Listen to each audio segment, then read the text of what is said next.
chronically speaking. We're broadcasting today from Rome and Australia, by the way, and I have a special guest today, Linda, which is doing fantastic work regarding migraine advocacy and empowerment. And I will let you introduce yourself. Yeah, well, thank you so much for having me. So my name's Linda. I'm about 52 years old and I live in Australia. And I had my first migraine at 11 and then on and off for a few decades after that. And because they didn't come very often, they didn't really impact my life. And as a result of that, I never really made a huge effort to understand my diagnosis. But around about the time I was about 48, I noticed that the pain in my eye, which was usually a sign that a migraine was coming, it stayed permanently on 24/7 and it hasn't switched off for 3 years now. And also on top of that, the migraines started coming one after the other until eventually more than 50% of my life was migraine. And it just it diminished everything. I stopped working, I stopped driving, I stopped parenting, I stopped socializing, and life got pretty tiny until eventually Linda disappeared and all that was left was migraine. I'm so sorry to hear that. Well, it's better now because what happened was most of the doctors pretty much told me you just have to learn to live with the pain. This is something that you're born with. The condition migraine is not curable. It's just something that you have as part of your genetic makeup. And I believed them. I believed them for years, and I became a victim of circumstance. And depending on the lottery of what doctor you get, I got good experiences and bad experiences, and I just had to ride it out. But then one day, I kind of got lucky. The neurologist that I went to see kind of gave me a bit of a kick in the bum, and he said pretty much the same thing. There is no cure. There's not much else we can do. We will try Botox, but really what you have to do is you have to become your primary healthcare provider. You have to get out of bed. You have to start making lifestyle changes. You have to change your mindset. And that day, I was with my husband because I was so sick I couldn't even get there on my own or catch a train or a bus. We got into the car after the meeting, and my husband said, "Oh, isn't it wonderful to meet a doctor that just, you know, is advocating exercise instead of just writing another script for medicine?" And I went off like a rocket. I was so angry. I was so disappointed. I so wanted a magic bullet or a magic pill that would make my pain go away. And I remember calling the neurologist every rude word in the dictionary. I called my husband rude words. We got home. I slammed doors. I went to my room. I refused to come out for dinner. But then somewhere around about 2 o'clock in the morning, I woke up and I remembered something else the neurologist had said to me, which is that you will always be a combination of Linda and migraine. You used to be mostly Linda with just a little bit of migraine, but at the moment you're almost all migraine with just a little bit of Linda. And what you need to do is you need to get the balance back. And I think that the way he put it resonated because at that moment in my life, after literally years of living in my bedroom feeling sorry for myself, the thing that I was most depressed about was that I had lost my sense of self. I'd lost Linda. Linda along the way had disappeared. I didn't recognize the sort of shadow or the shell of myself that I'd become. And because he said it that way, it's going to sound kind of weird, but I kind of put out to the universe, well, what would Linda do to solve this problem? And Linda replied in my mind, and she said, "You trained as an architect, you worked as a project manager, you were studying your PhD, you would get out of bed, you would use your skills, and you would turn it into a project, and you would research, and you would not stop until you got better." And the very next day, I went from being like a healthcare loser to a healthcare learner. And straight away, I stopped being a victim and I started to heal. Like literally the very next day, I realized that I could make a difference in my life and I didn't have to be in pain all the time. And if I was in pain, I could separate the suffering from the pain.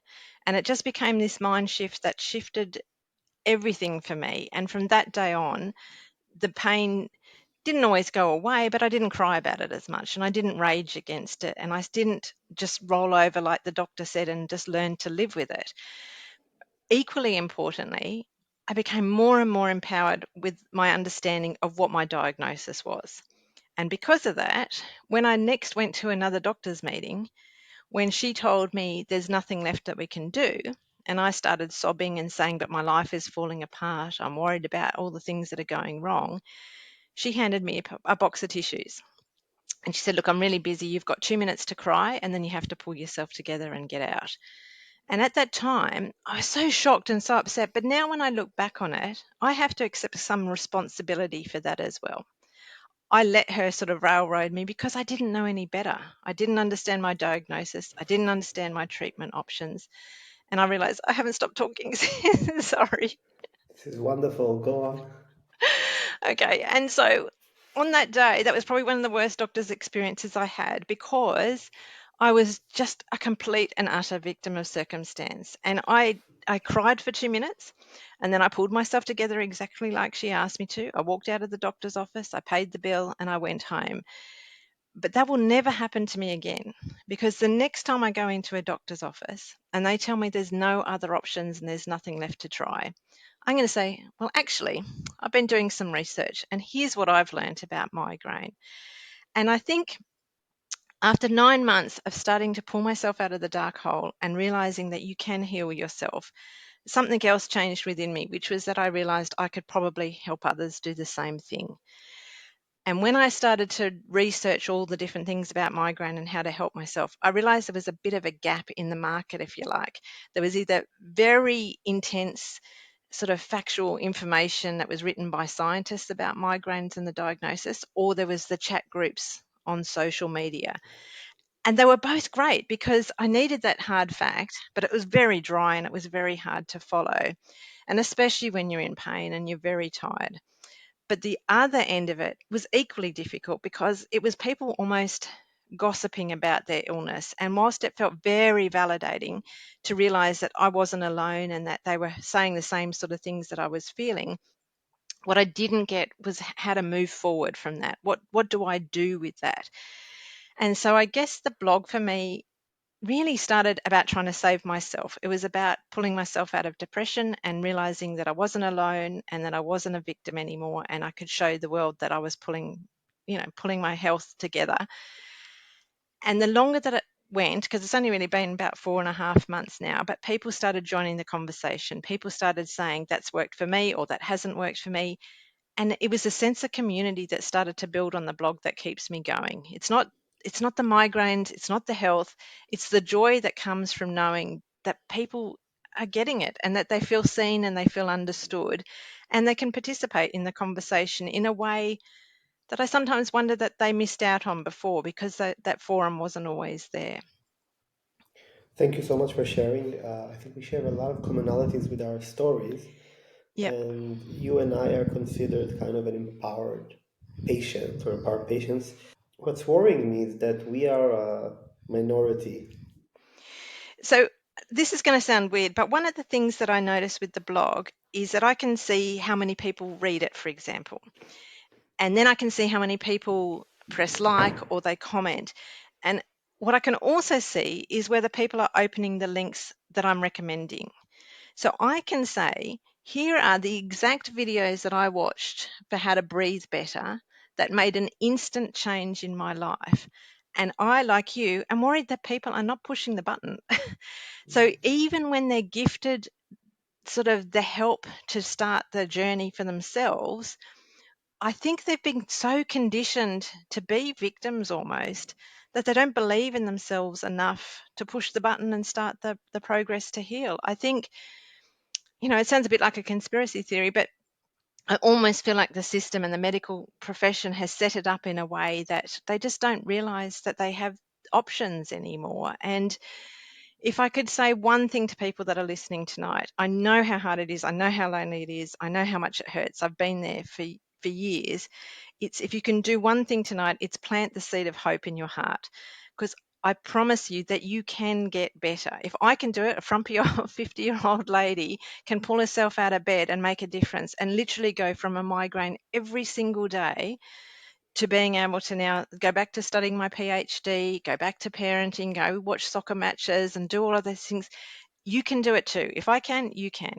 So plant that seed of hope and really, really believe it though. And don't listen to other people. Believe that you can heal, because you can.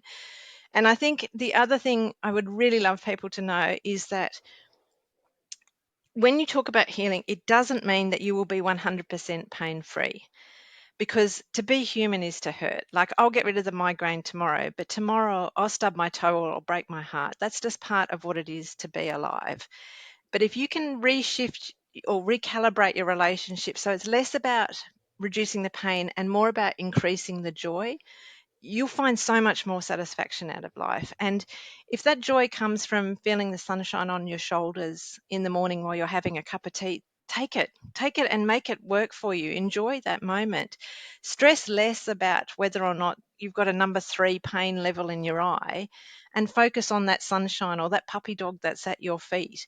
Because I think the biggest mistake I made was overemphasizing my relationship with pain, and then that becomes your whole life. And if you can just say, you know what, not today, migraine, I'm not interested in the numbers game anymore. It is what it is. You're trying to protect me. You're doing what you need to do to save my body, but I'm just going to focus on the sunshine. I'm going to look out the window and enjoy the moment. And truly, truly, truly, life does get better. It really can. It's very inspiring. Thank you. Can you share a bit of this methodology that you came up with that empowered you and you're also using in your blog to empower others? Yeah, I think for me, it was about celebrating baby steps. So don't go all out to try and do everything. So when part of why I was so angry with the neurologist is he gave me this huge to-do list. You've got to meditate, you've got to do yoga, you've got to do cardio. Well, cardio was just ridiculous. I've never done cardio in my life, and there was zero chance that someone who struggles to have a shower in the day is going to suddenly start jogging stairs. That was just absurd.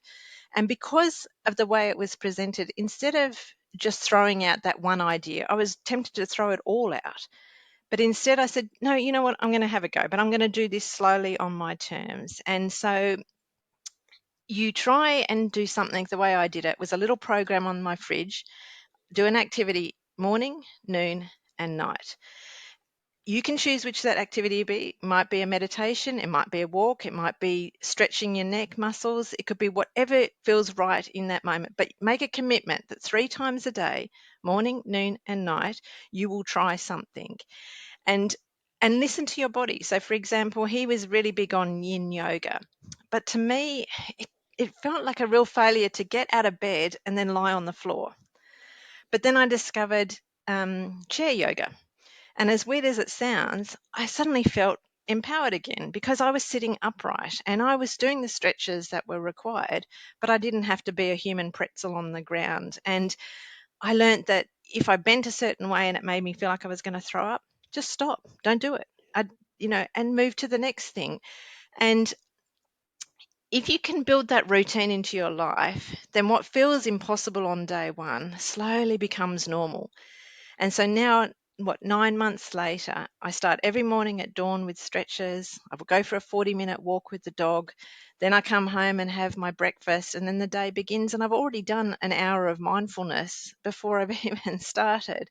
So again, it's finding those baby steps, building in the routine, believing that it can work, and really having a go. Because I think the other thing that I wasn't very honest with myself is I would tell everyone I have tried everything. I can't heal because I've done it all and it's not working. I've done acupuncture, I've done this, I've done that. Part of the problem is until your mindset is right, you haven't really tried it. So even if you believe you've tried everything and you're not curing or healing, go back again, start again, but try and do it with optimism. And yeah, 52 years old, I've had a lot of lessons to learn, and it's been a very humbling experience, honestly. It resonated with me a lot because when I thought I'm going to get better, like I had this initial eureka moment and I said, yes, now I'm going to get better.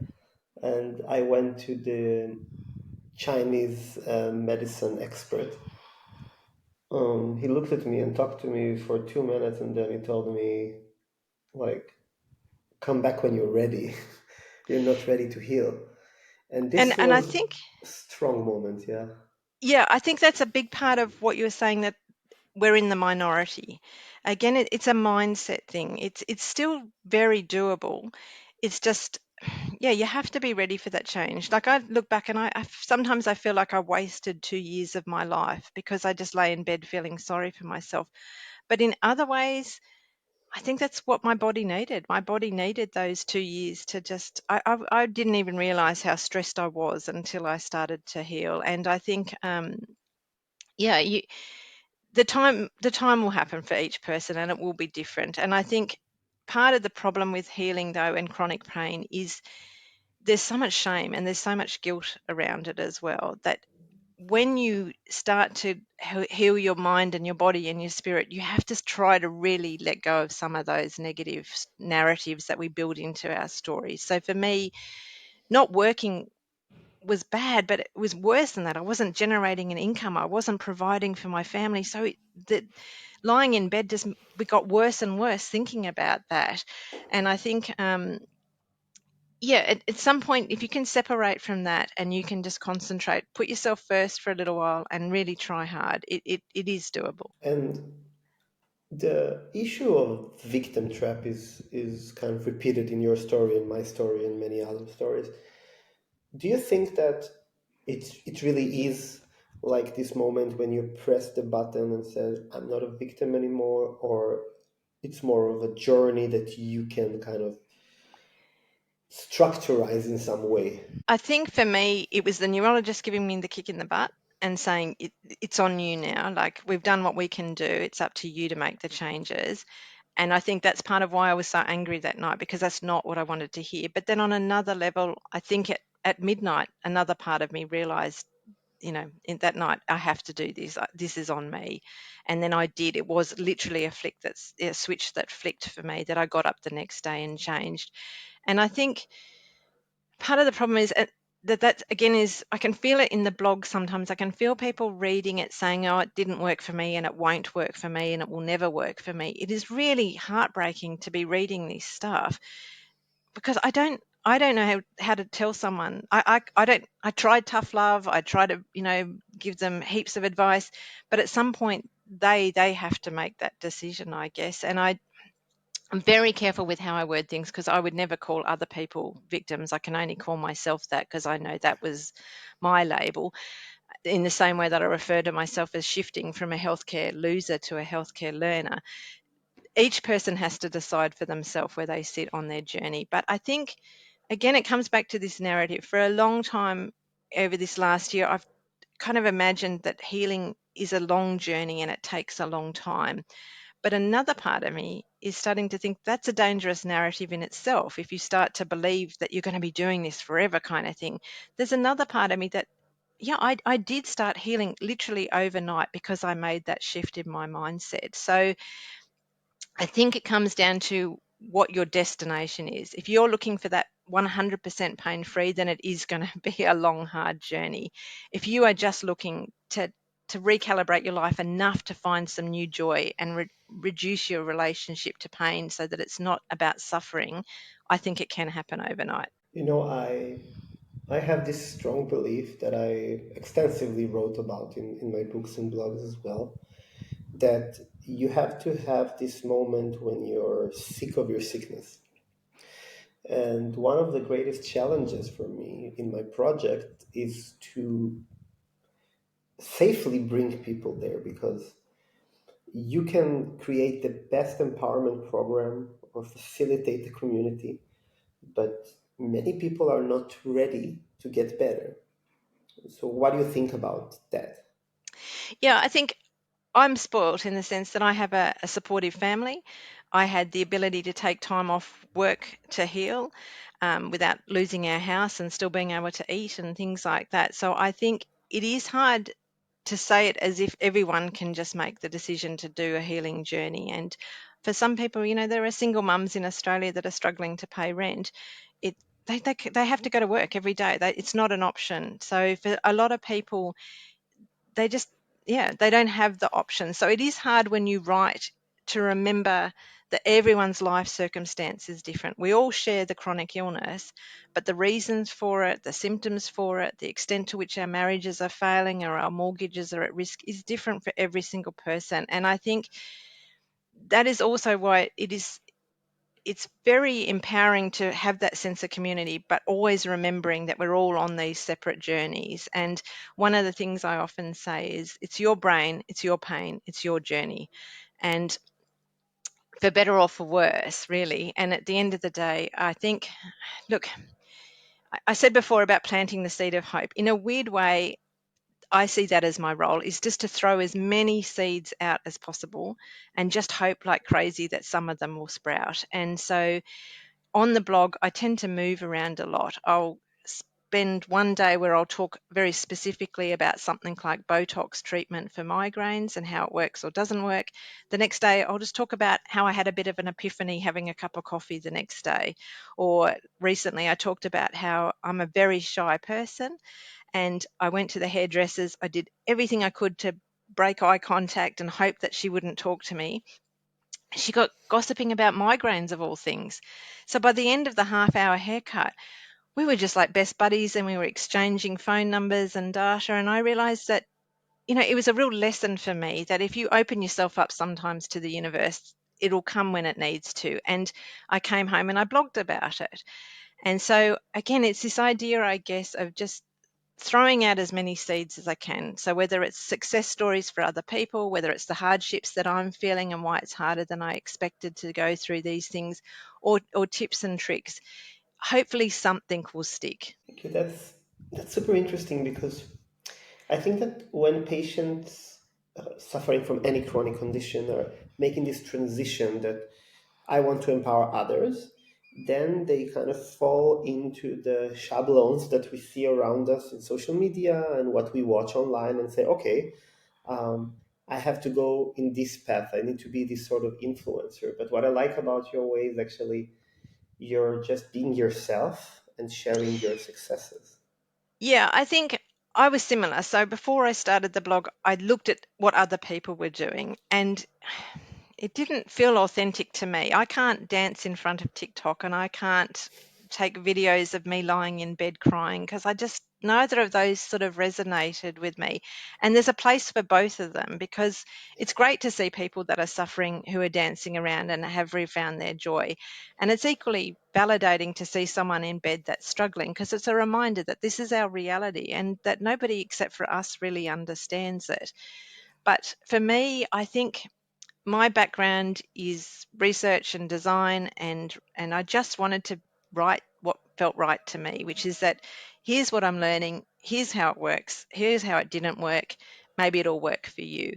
And because it's literally I don't know, like a diary of my journey as it's unfolding. And so I hope that, a year from now I can say I'm migraine free as much as possible and hand it over to somebody else who wants to post about their journey instead. I'd be kind of really excited if that was the end point. But if it ends up taking me 2 or 3 years, I will keep blogging my journey because it is still a little bit like shouting into the void sometimes, because even if you get your claps and your thumbs up and all the rest of it, it's still you calling out to these random names and logos on the internet. But when you get the feedback, it could be as simple as thank you for this, or you really get it, or you've made a difference, or I'm going to go and try this.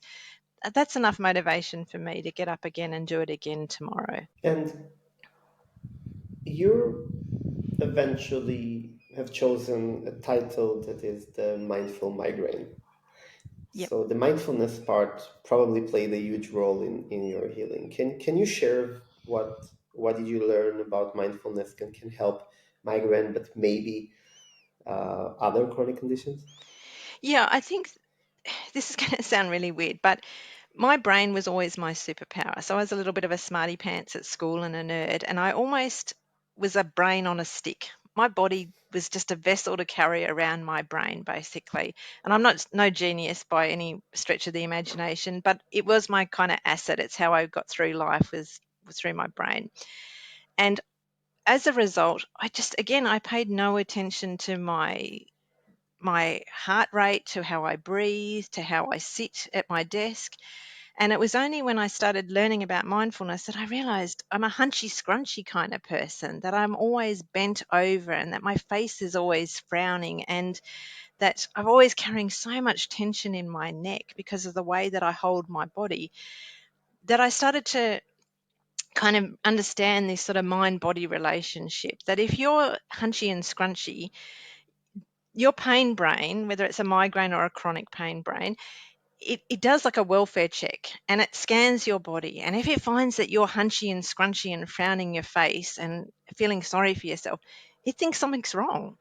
So it starts, if it can't find something wrong, it almost invents something wrong. So the way I look at my pain brain is it's like a smoke detector. And it's meant to wait until the chips catch fire and the kitchen curtains are ignited. But for my pain brain, all that had to happen is a little whiff of burnt toast and it would go wailing. And so part of mindfulness is just being in your body and your mind to realize that my ideas are going catastrophic into pain mode, and anxiety is getting the better of me. I can now feel my heart rate changing. I can feel my stomach getting butterflies. I can start to regulate the rate at which I breathe as much as possible. It's not always manageable if I get stressed, but enough that you can become mindful of the fact that there is this really strong connection and that your brain is always looking for signals. So why not send it positive signals instead of negative ones? And I think meditation helps. I'm not great at it, but it has helped. Um, Things like qigong and tai chi, anything that's slowly moving your muscles and you're thinking about the way that you do it. But I've also found that dancing is great. If no one's home, I just put some music on and I dance around the lounge room and I feel better instantly. And I think there's a bit of criticism at the moment that mindfulness has become a bit of a fad, and that it's been hijacked by influencers and others who are just making a quick buck off the idea of it. And I kind of get it. And the other feedback that I get is that we've kind of culturally misappropriated some of these ideas, that we don't own yoga, we don't own Tai Chi, we don't own meditation. And in fact, meditation was supposed to be a spiritual activity, not a healing your health activity. But I get all of that, but I don't totally buy into it, because if anything will help me understand my body and my mind and make me feel better, I'm doing it. So I'm sorry to all the people if I've stolen your yoga moves and I'm not doing it right. I feel better. So I'm going to keep going. I'm writing in my book about the fact that I've became kind of a consumer or a client in a giant supermarket of healthcare, and I'm just picking things off the shelf that I think that can help me. And though I really accept what you're saying, and I kind of agree that we have commercialized mindful practices, but if they're helping, it's great. My only criticism would be that, at least in the landscape that I've been around, like I'm traveling a lot and I haven't been to Australia yet. It's one of my dreams, but it's very prevalent in Europe and the US that um, when you are trying to participate in those activities, not at home, but in a studio with a chronic condition, there is a big sense of ableism that is around, because it's not always about mindfulness or healing. It's sometimes about the coolness and fitness aspects of it. Yeah, So so yeah, I agree. And that's what I was joking about, the idea of when I first started yoga. I'm not a pretzel lady. I can't bend and stretch the way the people were doing. So I just didn't go to the classes. I watched them online. And and that would be my advice again to people is, if you can't do it, don't panic. Just find a way to do it your way. And so the Tai Chi thing is similar. I thought about joining the people in the park, but they moved with such authority and such confidence that I don't have that. I've been in bed for 2 years. I don't have core strength. I don't have balance. I don't have the confidence that these people do who've been moving their bodies for so long. And this goes back to that idea of, do you throw it all out or you just accommodate it the way that you can? And that is my advice to people is, if you're not a pretzel person and you can't make the shapes that they're all doing, don't panic. Don't put yourself in a position where you feel like you have to keep up with them, because in Australia it's very much that. We've got all the lycra ladies, is what I call them, because they're always wearing the lycra and they're so incredibly fit, and I'm so proud of them, but that's not me. And so, but I can still promise you that I get the benefits in a different way to what they're doing. So perhaps they're getting it because it's a social activity, or because it's something to do with the class structure that they can. Maybe it's that they've got the time to do it, which shows to others that they're financially viable because they can take a day off to go to yoga classes at lunchtime. That's their story. I'm only really interested in my story. And this is a big point, I think, that we are heavily influenced. And when I spent most of my years in bed, Facebook started, but it was not mobile even yet, and we definitely didn't have Instagram. And today I feel that on the one hand you're less secluded because you are connected to the world, somebody who's been bed or home ridden, but you're also heavily influenced by society. And because everybody is faking such a great lifestyle, you even feel worse. So I wanted to ask you about this tension between, as you said, doing what you can to pushing yourself so you can get a bit better in what you're trying to do or get a bit better. Yeah, I think one of the things that someone pointed out to me is set your benchmark low. So don't worry about stretch goals, because we're not fit enough for that yet. So just make my goal for today to walk to the end of the street, because I know that I can do that. And then tomorrow, because I achieved that, I'm going to feel proud of myself because I achieved my goal. So now walk 2 blocks and go home. And I know that I can do that. So I will do that. It's not worth getting up tomorrow and saying, I'm going to set up my app and I'm going to walk 5,000 steps and I'm going to cover 2 kilometers, or I'm going to walk for an hour. You're not going to get there. And then you're just going to come home and feel like you've wasted your time and your energy.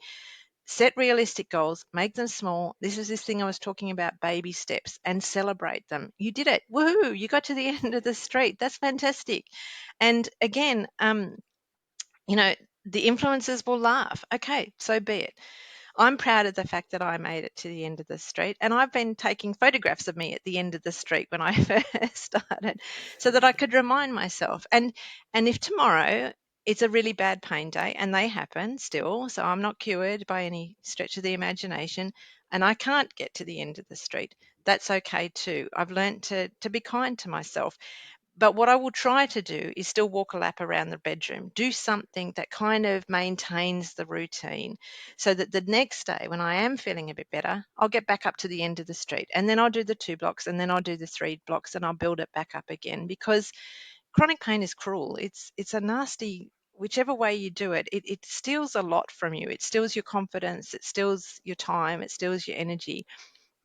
But if you just keep trying in these small baby steps. I heard a phrase the other day, which is inch stones. So instead of milestones, you aim for the inch stones, tiny little baby steps. And I am here for it. I love it, because when I was at my sickest, that was all I could achieve, were tiny little baby steps. But if you, and this is where it's hard, because you can build up a sense of community online and all the rest of it, and you can have a loving family and you can have people that believe in you. But really, at the end of the day, you have to believe in yourself and you have to celebrate yourself, because sometimes I remember coming home from my 1 block walk, and I've got 2 teenage daughters and they didn't care. And my husband would give me a kind of a cursory thumbs up, but even in his mind, it was pretty lame. But for me, it was epic. I'd done so much more than I'd done yesterday. So just again, it doesn't have to be lonely, but you have to have the pom poms out for yourself, because sometimes nobody else will. And that's not because it's anybody's fault. It's just that's the nature of life, because nobody fully understands it except the people that are going through it. So that would be my other advice, is if you can find even just one other person that you can have a cup of tea with every now and then, who does get it, who has either had it or has enough of a relationship with pain that they can understand you, it just makes life so much less lonely. And if you can't find that, because for some people they can't, then try and find someone online that you can talk to or listen to, so that you know that yeah, you can keep going and you can keep trying. Because at my darkest, I believed that I was the only person in the world that could possibly having this much pain every day and still be alive. And so I think and now I look back on it, and I'm so far from being alone. Like people come on my blog who say they had a migraine every day for 7 years. Like mine was 2. I cannot even imagine 7 years. So I think again with the narrative, if you can tell yourself that you are so much stronger than you imagine, you are so incredibly resilient because you got through today and you're going to get through tomorrow. But at the same time, this tension you're talking about. Don't lean into that either. Like, be resilient, be a super warrior, be strong, but don't accept that as your future either. So, congratulate yourself for getting through today, but don't kind of wish that on yourself for tomorrow, if that makes sense. Absolutely. And I think it has to do a lot with routines also, because when I freestyled it, these baby steps were more harder to achieve than if, as you said, you make one lap across uh, your living room, or around your living room, or you go around the block.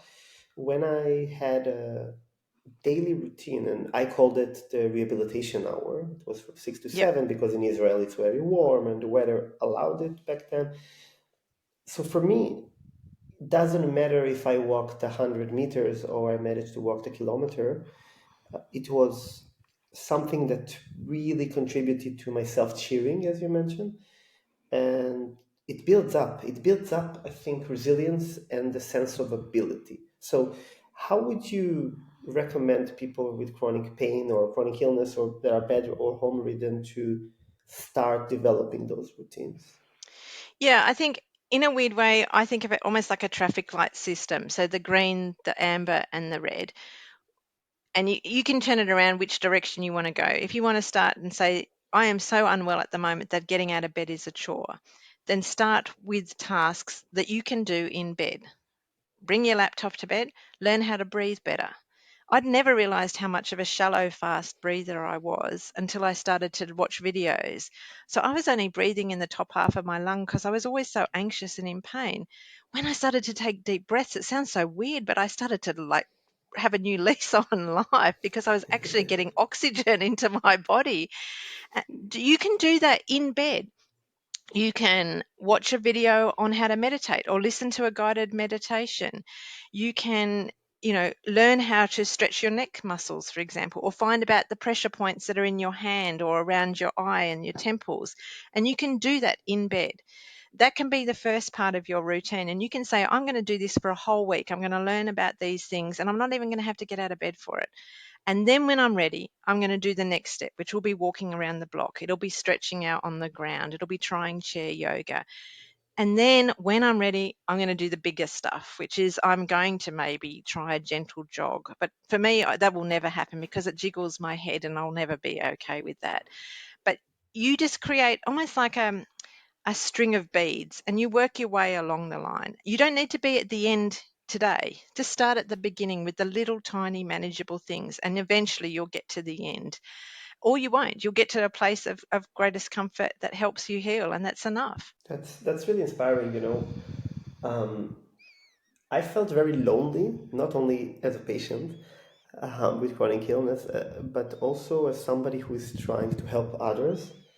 Like, you feel very lonely. It's like you're on the top of the walls screaming, or the top of the tower. And it really resonated with me that eventually the people that manage to kind of escape this vortex of miserableness um, share some sort of same methodologies. Like, we all came up to this from different directions, but we share a lot Yep. in common. Yeah. And I think that eventually, once you convinced yourself that you are able to do something that you didn't think you could do before, then the sense of ability is kind of exponential in a way. Because if you told me a decade ago that I will sit now in Rome after being in 5 countries in the last 2 weeks, speaking, empowering others, I would really think that you're hallucinating. But it just happened because, like, first few steps, the first kilometer, the first steps, literally to climb up and so forth. Look, the way I look at it is if I can pull one person up, just one, then that person might pull one person up. And then I kind of imagine in my mind this huge chain of us all pulling each other up. How great would that be? So you're already two, three steps ahead of me, pulling up handfuls of people. So, yay, you. I'm two, three steps behind, but there's two, three steps behind me are others. And I think that's part of the power of what we can do is we're not talking from on high in academia, in textbook land, and doctors all, pontificating on the world. We are saying we have lived experience of this. I know how you feel. I'm just a fraction further ahead than you are. And if I can do it, you can do it. And I'm going to pull you up. And then when you're feeling better, you can pull someone else up. And then we'll all keep pulling each other up. And it's almost, I don't know if that's the right metaphor, but if we, all our little ripple effects combine, we'll create a tsunami of good health Yeah, kind of thing and good outlook. And um, yeah, we need more people like you, and we need thank people who are you. growing like me. I'm getting there. I'm getting there. I'm still very much a learner. You're a leader, just slightly different on the. We're all leaders. But it's if we just have the confidence to believe in ourselves, then once that really sinks in, you start to have the confidence to explain it to other people. But the only way you get there is through practice, like anything. And I keep sort of reminding people when we were born, we couldn't talk, we couldn't walk, we couldn't feed ourselves, we couldn't dress ourselves, we had no skills whatsoever. Yeah. This is no different. We are just learning a new set of skills in the same way that we always have. It will take time. We're going to mess it up. We're not going to get it right on day one, but we're going to get there eventually. And if we just keep plugging away, it's not going to be tomorrow, but it will happen. I think that your positivity is very infectious, and you just sparked some ideas in me that um, when you make this transition from kind of self healing to advocating and trying to pull other people along the way, we make this mistake more than often that we need to empower millions of people. And what you said right now really resonated with me. It's enough Yeah, to I empower see. one person. One is enough. And I tell you why it's hard to remember because again, the format that I use, like the blogs and LinkedIn and Instagram, the places that I hang out, are very metric hungry. They're always giving you number data. This is how many followers you have. This is how many people have read your blog. This is how many people have ticked the box that they liked it. And if you get hung up on those numbers, it is really easy to get frustrated and feel like it's worth giving up. If 100 people are visiting and only 10 are signing up, gosh, my conversion rates are really bad. Is it really worth my time to be here? But that's what I was saying. Forget quantity, go back to quality. If one person writes to you and says, thank you, you made a difference, I'm going to try this. That is what you want. Don't worry about the numbers. Don't worry about how many people like your LinkedIn page. That doesn't matter at the end of the day. I know that the influencers will tell you that, and I know that the software will tell you that, but that's not the real world. Just pull that one person up and have the confidence that that one person will go on to inspire one other person. And what a great world that is. Absolutely. Thank you for this reminder. You're personally inspiring me, which is wonderful. And this is why I started this podcast, because I feel that these stories can really help people pull themselves out of their beds.